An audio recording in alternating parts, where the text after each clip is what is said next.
கன்னிராசி அன்பர்களுக்கு இந்த காலகட்டம் எப்படின்னா எப்படியாவது இந்த வருஷம் ஒரு புது வீடு வாங்கியே ஆகணும் அப்படின்ற ஒரு லட்சியத்தோடு தான் இந்த வருடத்தையும் நீங்கள் தொடங்க போறீங்க. அதனால இந்த காலகட்டம் என்னன்னாக்கா கண்டிப்பாக நீங்கள் ஒரு வீடு வாங்குவீங்க.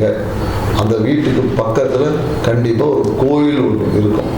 நீங்கள் வாங்கக்கூடிய இடத்துக்கு பக்கத்தில் ஒரு கோயில் ஒன்று கண்டிப்பாக இருக்கும். ஸோ ஏன்னா உங்களுடைய ராசி அதிபதி வந்து 4ஆம் இடத்துல இருக்கு. அவர் குருவோட பார்வையோடு இருக்கிறதுனால உங்களுக்கு உங்கள் குரு பார்த்தா கோடி நன்மைகளோட இந்த ஆண்டை நீங்கள் தொடங்குங்க. அதனால் என்னென்னாக்கா இந்த காலகட்டம் கண்டிப்பாக வீடு வந்து அமையும். நிறைய பேர் என்னென்னாக்கா இந்த காலம் நண்பர்களோட சேர்ந்து தொழில் செய்யக்கூடிய ஒரு அமைப்பு உருவாகும். இல்லைன்னா ஒய்ஃப் பேரில் இல்லை கணவன் பேரில் நிறைய ஏதாவது தொழிலை தொடங்கக்கூடிய ஒரு வாய்ப்பு இருக்கும். ஊருக்கு நடுவில் நிறைய பேர் கடை வைப்பாங்க.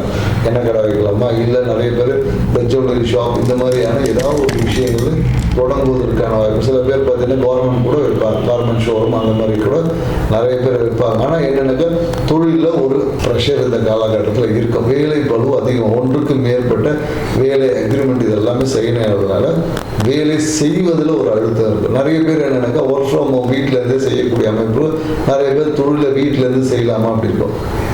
இன்னும் நிறைய பேருக்கு என்னங்க தொழில் பார்ட்னர்ஸ் வந்து கிடைப்பாங்க. நீங்கள் வேணால் காசு கொடுங்க, நான் வந்து சேர்ந்து பண்ணலாம், நான் வேலையை பக்கம் நீங்கள் பணத்தை போடுங்க அப்படின்ற மாதிரி கூட ஒரு அமைப்பு இந்த காலகட்டத்தில் உங்களுக்கு வரப்போகிறது. இந்த காலகட்டம் உங்களுக்கு ஒரு அற்புதம் நிகழ்ந்த காலகட்டம். ஆனால் என்னென்னாக்கா உடல் ரீதியான சில தொற்றுகள் வரும் அப்படின்னு நம்ம சொல்லுவோம். உடல் ரீதியான ஏதாவது உஷ்ணம் சார்ந்த விஷயத்தில் ஒரு சில தொற்றுகள், குறிப்பாக என்னென்னாக்கா பித்தப்பையில் ஏற்படக்கூடிய உபாதையினால தான் இந்த தொற்று என்பது உங்களுக்கு வரும். ஸோ இரவு தூக்கத்தை நல்லா வச்சுக்கோங்க. இந்த ஆண்டு சிறப்பான ஒரு ஆண்டாகும். நன்றி, வணக்கம்.